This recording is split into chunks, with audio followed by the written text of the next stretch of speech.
Shalom, fidèles auditeurs, et bon retour dans ce nouvel épisode de Single, Married, Separated and Life After Divorce. Ce qui traduit célibataire, marié, séparé et la vie après le divorce du Dr. Myles Munroe. Et là, nous sommes au chapitre 6 où nous parlons des 7 cadeaux que Dieu a donnés aux célibataires. Si c'est votre première fois de nous rejoindre, soyez les bienvenus. N'hésitez pas à faire partie de notre communauté en vous abonnant à cette plateforme, en laissant un j'aime, un commentaire, en activant la cloche de notification. Et voilà, vous ferez partie des nôtres. N'hésitez pas à m'écrire que vous êtes nouveau et moi, je serai ravie de vous répondre. Prions. Père, nous te bénissons, te rendons grâce. Merci pour ta fidélité. Merci pour ce moment. Prends le contrôle. Au nom de Jésus. Amen. Le célibat est la pierre angulaire de toutes les relations humaines, l'auteur nous dit. Le célibat est la pierre angulaire. Pour toute personne qui nous rejoint, soyez les bienvenus. Un grand coucou aux nouveaux et un grand coucou aux anciens qui continuent avec nous. Que Dieu vous bénisse. Le célibat est l'état le plus important du développement humain. Et c'est le fondement du dessein de Dieu pour la famille humaine. Vous êtes d'accord que la vie de famille commence d'abord avec une personne individuelle qui est pleine dans son célibat, c'est-à-dire qui est entier, qui est mis à part, qui est unique, qui est authentique, etc. Et qui rencontre une autre personne individuelle avec les mêmes qualités. Et ensemble, ils peuvent former la famille selon Dieu. Le fondement, c'est une personne individuelle, une personne célibataire. C'est pourquoi le célibat est si important pour Dieu. C'est un principe fondamental de son ordre créateur pour l'humanité. Traditionnellement, la plupart d'entre nous ont appris que le mariage est le fondement et la pierre angulaire de la société et que la société s'effondre parce que les mariages s'effondrent. Cependant, le mariage n'est pas le plus petit dénominateur commun de la structure sociale et humaine. Dieu n'a pas commencé la race humaine avec un couple. Dieu a commencé la race humaine avec un seul être humain. Il a créé cet être humain à partir du sol, de la poussière du sol. Et par la suite, n'est jamais revenu au sol pour en créer d'autres. J'aime ça. La première et la plus cruciale des étapes de la construction de tout bâtiment consiste à poser les fondations. Cela demande beaucoup de soin car les fondations doivent pouvoir supporter le poids de l'ensemble de la structure achevée. Un défaut, une faiblesse dans la fondation peut éventuellement faire couler, fissurer ou même effondrer le bâtiment. Vous êtes d'accord? Dans le programme de Dieu pour la création, il termine tout avant de commencer. Il a le produit final complet dans sa volonté et son but avant qu'il n'en fasse naître le premier atome. Comme il le dit dans Ésaïe, « Souviens-toi des choses anciennes, car je suis Dieu et il n'y en a pas d'autre. Je suis Dieu et il n'y a personne comme moi, déclarant la fin dès le commencement et depuis les temps anciens, les choses qui ne sont pas comme si elles étaient, comme faites, disant, mon conseil tiendra. Une fondation solide d'un seul être humain, dans Genèse 1,26, où Dieu dit, faisons l'homme à notre image et selon notre ressemblance. Le mot est au pluriel et se réfère à l'espèce entière. Lorsque Dieu a créé la famille humaine, il a commencé avec un seul individu et Dieu forma l'homme de la poussière de la terre et souffla dans ses narines un souffle de vie et l'homme devint une âme vivante. Adam était une personne, un seul individu qui portait en lui la semence de toute la race humaine, le fondement de l'humanité. Même dans la structure de la famille humaine se trouve un seul célibataire. Il y a une différence entre être célibataire et être célibataire. Ici, ça traduit, mais en anglais, ça dit entre being single and being alone, et être seul. La plupart des personnes non mariées se considèrent comme célibataires. Je suis mariée depuis près de 25 ans, mais je suis toujours célibataire, ma femme aussi. C'est le célibat qui fait le succès de notre mariage. On a vu dans les épisodes précédents que le célibat, c'est être unique, être authentique, être séparé, être entier. C'est tous ces attributs-là qui te rendent célibataire. Et non un célibataire affectif, dépendant, déprimant, voilà, et toutes choses négatives. Pas du tout. Le célibat, selon Dieu, c'est une personne qui est dans un état de joie, de paix, de completeness. Et c'est cette personne qui peut aussi complimenter surtout quelqu'un d'autre. On ne complète personne parce que tout le monde est entier. On complimente, on ajoute. La personne moyenne n'a jamais été célibataire, même si elle peut être célibataire ou divorcée. Célibataire signifie être sans conjoint. Il en va de même pour le divorce, au sens juridique. C'est aussi être sans conjoint. Mais célibataire signifie à tous un seul, ce qui signifie séparé, unique, indépendant. De nombreux mariages échouent parce que les gens se marient avant de devenir célibataires, avant de devenir séparés, uniques, indépendants, heureux, joyeux, j'ajoute même être entier. Ils s'accrochent à un conjoint, s'identifiant à quelqu'un d'autre avant d'avoir accepté leur propre identité. Il faut d'abord accepter sa propre identité avant de s'identifier à une identité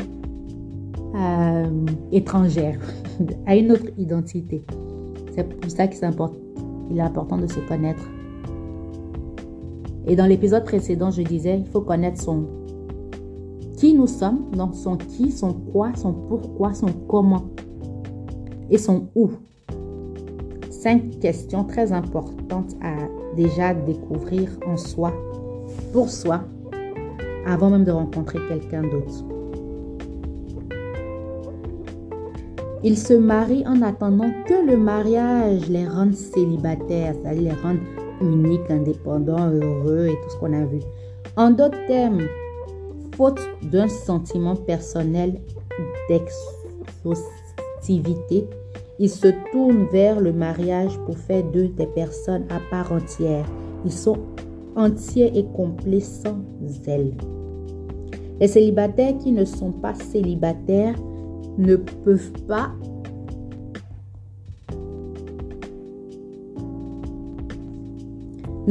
vivre pleinement le bonheur que cette étape envoie parce qu'ils seront brisés, ils vont attendre de l'autre beaucoup et l'autre ne pourra pas leur apporter ce qu'ils recherchent. Ils y pensent tout le temps, ils en rêvent, ils en parlent, ils courent toujours après quelqu'un pour les épouser. Une personne vraiment célibataire n'a pas envie de se marier, l'auteur dit, parce que la personne va pleinement vivre cette étape, que ça ne sera pas son souci premier. Prenons le cas d'Adam, le premier homme. Avant qu'il soit couple ou qu'il devienne couple avec Ève, c'était quelqu'un qui était focus sur ce que Dieu lui avait demandé de faire. Il était concentré et Dieu devait intervenir et se dire à lui-même. La Bible dit, Dieu se dit, il n'est pas bon que l'homme soit seul. Et Dieu lui envoya son aide, il forma en prenant une de ses côtes, sa femme. Donc, Adam n'avait même pas ça en priorité, encore moins en pensée. Mais aujourd'hui, c'est ça ou rien. Adam était le premier être humain, il était célibataire, mais il était aussi unique, heureux, etc. Dans son état de célibat, non seulement il n'avait aucun intérêt pour le mariage, mais il ne savait même pas ce qu'était le mariage, comme Dieu l'a créé. Comme Dieu l'avait créé. Adam était complet et accompli en lui-même. J'aime ça. Est-ce que tu te sens accompli en toi-même ou tu attends un autre pour t'accomplir? Et dans sa relation avec Dieu, il n'avait pas le besoin pour quelqu'un d'autre.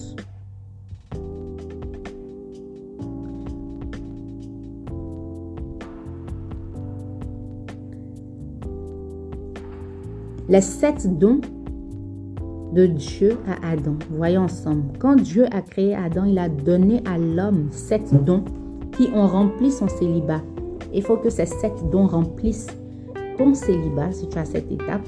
Ou si tu es marié, n'oublie pas que même étant marié, on est toujours unique, entier, whole, dans notre unicité, etc. On est toujours célibataire. L'auteur nous a fait comprendre. Et fait de lui un individu complet. Le premier cadeau que Dieu a donné à Adam était son image, faisant l'homme à notre image. Genèse 1, 26. Aujourd'hui, nous entendons beaucoup parler de l'image de soi et combien de personnes ont du mal à se sentir bien dans leur peau. L'image de soi d'Adam était l'image de Dieu. Il faut que tu sois revêtu de l'image de Dieu. Très important, le monde veut nous corrompre avec cette affaire d'image de soi. Il faut que le moi et le soi meurent. Le moi meurt pour que Dieu puisse primer. Plus de Dieu, moins de toi. Dans ce contexte, le mot image fait référence à la nature spirituelle et au caractère moral de par sa conception. Adam a été doté de caractéristiques semblables à celles de Dieu, de sorte que dans sa vie spirituelle et naturelle, il est le moral, il était le portrait craché de son Créateur. Est-ce que quand on te voit, on voit Dieu en toi? Être son image, c'est être son reflet, être à sa ressemblance. Le deuxième don de Dieu à Adam était le don de fonction. Faisons l'homme à notre image selon notre ressemblance. Être créé à la ressemblance de Dieu ne signifie pas qu'Adam devait ressembler à Dieu, mais qu'il devait fonctionner comme Dieu. Donc, il ne devait pas seulement ressembler à Dieu dans sa nature spirituelle, mais il devait aussi fonctionner physiquement en ayant des attributs moraux, des valeurs, des caractéristiques qui reflétaient Dieu. Comment fonctionne Dieu? Il parle et tout ce qu'il dit s'accomplit. J'aime ça. Dans son propre royaume terrestre, Adam avait la même capacité, sa voix portait, avait le pouvoir et l'autorité. Ce qu'il parlait dans sa propre vie ou dans son domaine est devenu réalité. Est-ce que ce que tu dis s'accomplit? Quand Dieu voulait créer le monde, il a dit que la lumière soit et la lumière fut. Et tout ce qu'il a dit venait en relief, se manifestait. Et Dieu nous a donné cette même capacité parce qu'il nous a créés à son image et à sa ressemblance. Est-ce que ce que tu dis se manifeste parce que tu le dis avec foi, avec autorité? Est-ce que dans tous les domaines de nos vies. Par exemple, Adam avait la responsabilité de nommer tous les animaux et tout ce qu'Adam appelait chaque créature vivante, c'était son nom. Le troisième don d'Adam, qu'Adam a reçu, était la présence. On a vu à son image, on a vu la ressemblance, maintenant la présence. Et le Seigneur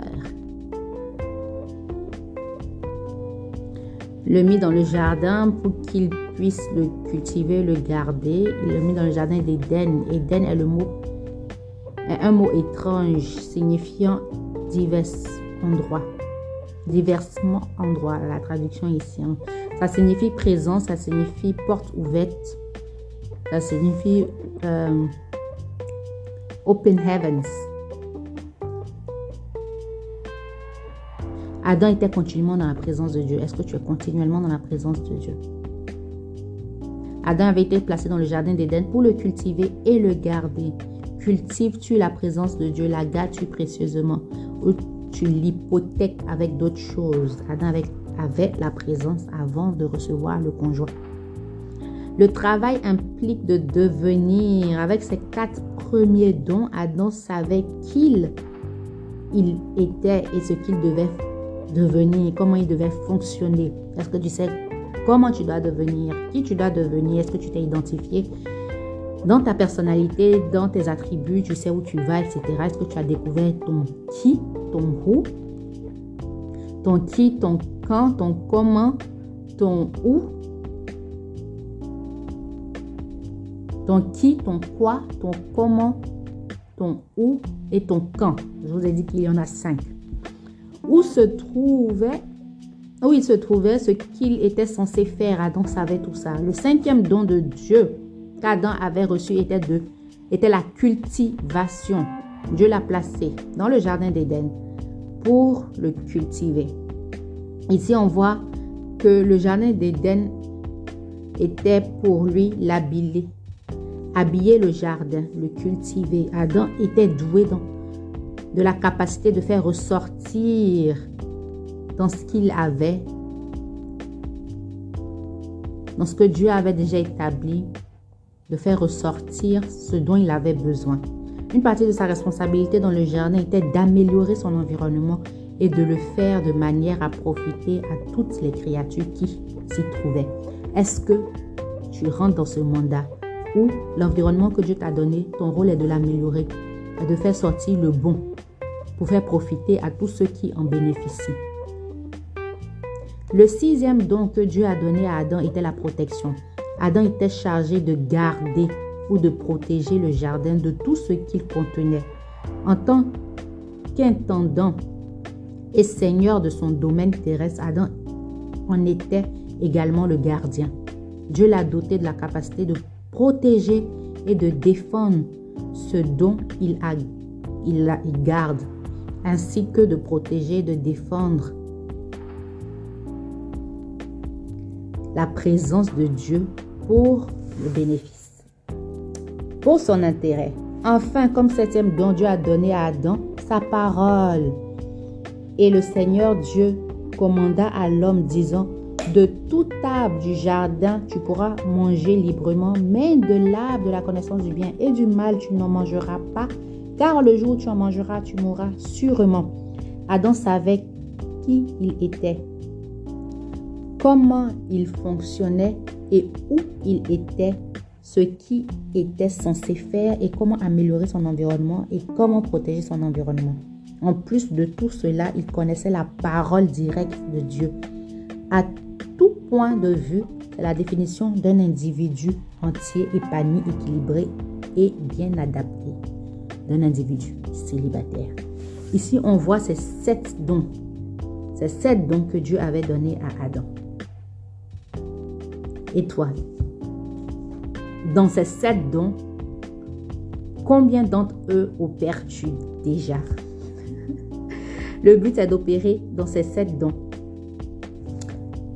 Étant marié légalement ou étant non marié, célibataire, ici nous devons opérer dans ces 7 dons. Notre héritage en tant qu'être humain, c'est ce que Dieu nous a laissé. Et par le péché, cela a été déformé, cela a été perdu. L'image, le premier cadeau que Dieu nous fait en tant qu'humain est son image. La première chose dont vous avez besoin n'est pas de trouver quelqu'un, mais de vous trouver et de vous trouver en Dieu. Vous devez d'abord être sécurisé en vous, en Dieu. Et cela se trouve qu'en Dieu. Si vous avez une mauvaise estime de vous-même, vous n'avez pas encore puisé dans la nature divine. Vous serez probablement un handicap pour toute personne que vous épouserez. Se marier sans un fort sentiment d'estime de soi et d'identité personnelle signifie que vous passerez votre vie à essayer de devenir quelqu'un d'autre. Généralement, en vous attachant à l'identité de votre conjoint. Si votre conjoint a aussi un problème d'identité, alors vous avez un double problème. Vous devez savoir qui vous êtes et être en sécurité complète entier en vous-même avant de vous marier. Si vous savez qui vous êtes, si vous avez une bonne image de vous-même, vous n'aurez pas besoin de quelqu'un d'autre pour y arriver. Le deuxième point, c'est la fonction. Ici, il nous dit, Dieu a donné à Adam une fonction spécifique et une manière d'opérer. Il a dit, vous savez qui vous êtes. Maintenant, voici comment vous travaillez. Vous fonctionnez en parlant de quoi que vous disiez ou quoi que vous disiez, cela arrivera. Ce principe est toujours vrai. Proverbe 18, 21. La mort et la vie sont au pouvoir de la langue et ceux qui l'aiment en mangeront les fruits ou le fruit. Dieu nous a conçus pour fonctionner de telle manière que ce que nous parlons dans nos vies détermine dans une large mesure notre environnement et nos circonstances. Est-ce que vous êtes en train de dire que le pays est difficile? Vraiment, les gens font si. C'est trop dur. Je ne veux même pas confesser ça. Donc, quelqu'un va dire, c'est trop dur. Il va mourir. Les choses sont difficiles, etc. Ce que vous dites arrive. Dieu nous a donné cette capacité. Raison pour laquelle c'est très important de limiter les paroles négatives que nous prononçons nous-mêmes. Ne soyons pas le sujet de nos paroles négatives, loin de nous. Mais confessez le positif, confessez les bonnes choses vous concernant. La vie et la mort sont au pouvoir de votre langue. Et lequel vous aimez, vous en mangerez le fruit. Capital. Ce que nous disons de nous-mêmes et de notre situation influence nos schémas de pensée et de croyance, étant aussi à devenir des prophéties autoréalisatrices. Avant même d'envisager d'entrer dans une relation à long terme avec quelqu'un, débrouillez-vous d'abord. Comprenez que quoi que vous disiez concernant votre situation personnelle, positive ou négative, deviendra vrai dans votre vie. Apprenez à dire la vérité, et la vérité est basée sur la parole de Dieu. Apprenez à dire des choses positives et confiantes sur vous-même.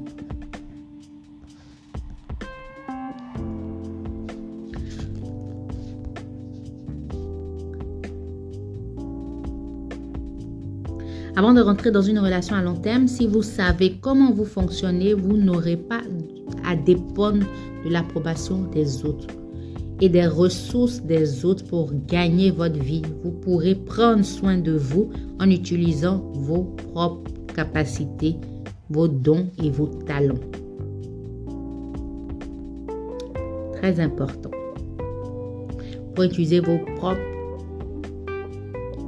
talents, vos trésors et votre temps à bon escient. Le troisième point, c'est la présence. Avant d'avoir jamais eu ou même eu besoin de la présence d'un autre être humain, Adam a apprécié et a aimé la présence de Dieu dans le jardin d'Éden. Adam était dans le bon environnement pour être protégé de la pollution et de la corruption. Ici, j'ajouterai du monde. Dieu a donné à Adam sa propre présence, établissant ainsi un principe éternel. La première présence dont vous avez besoin dans votre vie n'est pas la présence d'un petit ami ou d'une petite amie, mais la présence de Dieu. Utilisez vos années de célibat à apprendre à connaître Dieu. Priez, étudiez la parole de Dieu. Accueillez le ministère du Saint-Esprit dans votre vie et familiarisez-vous intimement avec la présence de Dieu. Lorsqu'un futur conjoint vous trouve, il ou elle devrait vous trouver en Éden. En fin de compte, la présence de Dieu est tout ce dont vous ou n'importe lequel d'entre nous avons besoin. Le mariage n'est jamais approprié tant que vous n'êtes pas si complet en vous-même et dans votre relation avec Dieu.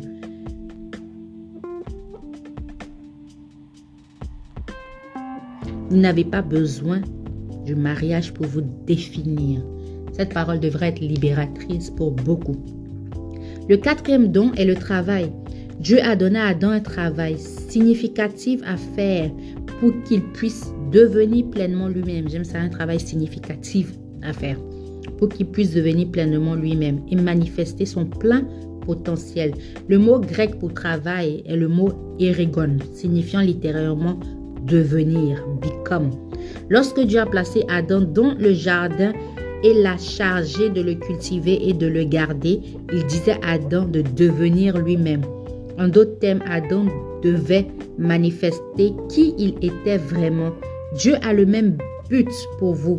Il veut que vous deveniez vous-même et que vous manifestiez qui vous êtes vraiment. Il a caché en vous une personne vraiment géniale, avec un rêve génial, une vision géniale, un design génial et des capacités géniales. Ces qualités sont sous une forme latente et vous devez travailler pour les faire ressortir, pour les faire briller, j'ajoute, pour les faire éclore. Votre premier objectif doit être de devenir vous-même et non de trouver un autre moi. Become yourself, devenez vous-même. Vous devez devenir. Dieu nous appelle à être. Et j'ajoute ici raison pour laquelle il nous appelle des êtres humains. On doit être. We have to become. C'est un verbe d'action. On doit être. Et quel est ce domaine dans lequel Dieu t'appelle à être? Quel est ce domaine dans lequel Dieu t'appelle à exercer, à te déployer, à être toi-même, à clore et à éclore, à evolve, à become, à être? C'est ce qu'on doit retenir. Le 5e don, c'est cultiver. Le don de cultivation d'Adam signifiait qu'il pouvait. Il pouvait faire ressortir en positif, en bon, en profit, tout ce à quoi il mettait la main. Et Dieu t'appelle à ce don de cultivation, que tout ce que tu touches puisse fleurir, puisse prospérer, puisse aboutir. Partout Adam est allé et quoi qu'il ait fait, les choses se sont améliorées. Est-ce ton cas? Partout où tu vas, quoi que tu fasses, les choses s'améliorent, les choses sont au bon profit. Et toi? L'auteur nous pose la question. Êtes-vous en sécurité et assez sûr de vous, dans votre propre identité avec le Saint-Esprit, avec le Seigneur? Et cela peut améliorer votre environnement où que vous vous trouviez, où que vous soyez. Est-ce que les gens apprécient être autour de vous parce que vous êtes créatif et ajoutez une touche de vie à chaque situation? Ou préfèrent-ils être ailleurs quand vous êtes autour parce que vous êtes négatif ou trop dépendant? Ce sont des étapes à vraiment braver, à gravir lorsque nous sommes encore dans l'état de célibat, parce que réparer ces choses aujourd'hui nous aide dans notre lendemain, dans la prochaine étape que sera le mariage pour beaucoup. Avant de prendre un engagement à long terme, comme le mariage, vous devez considérer ceci. Êtes-vous une mauvaise herbe qui étouffera constamment la relation ou êtes-vous un engrais riche qui aidera à la cultiver et à la nourrir? J'aime ça. Question pour vous, répondez dans les commentaires. Êtes-vous une mauvaise herbe ou un engrais riche? Écrivez mauvaise herbe ou engrais, vous ne serez pas jugé. Point numéro 6, Dieu lui a donné le don de protéger, ou Dieu nous donne le don de protéger. Dieu a donné à Adam la responsabilité de protéger et de garder son environnement et tout ce qui s'y trouvait. Cela signifie que tout ce qui s'y trouve en présence d'Adam, tout ce qui se trouve en présence d'Adam doit être gardé, sécurisé. Est-ce que les choses sont gardées en ta présence ou les choses sont détruites? Peut-on en dire autant de vous? Les personnes sont-elles en sécurité en votre présence? Sauvegardez-vous leur confiance et leur dignité, quoi qu'il arrive. Si on ne peut pas vous faire confiance pour protéger, honorer la valeur et la personne capuche d'une autre personne, alors vous n'êtes pas prêt pour le mariage, parce que le mariage est bâti sur la confiance, sur la dignité, sur ses qualités. La confiance, elle est primordiale. Trust is necessary. Sur ces valeurs, le mariage est bâti. Donc, si vous ne l'avez pas aujourd'hui, maintenant, donc qu'est-ce que vous apporteriez dans l'étape suivante? Question. Point numéro 7, le 7e don, la parole de Dieu. Adam connaissait la parole de Dieu par un contact direct direct, face à face. Il comprenait les principes selon lesquels le royaume de Dieu fonctionnait et savait exactement ce que Dieu attendait de lui. Est-ce votre cas? C'est seulement dans le contexte de la connaissance et de l'obéissance à la parole de Dieu que toute relation peut maximiser son potentiel. Connaissez-vous bien la parole de Dieu? Combien de temps passez-vous à la lire, à l'étudier, à la méditer?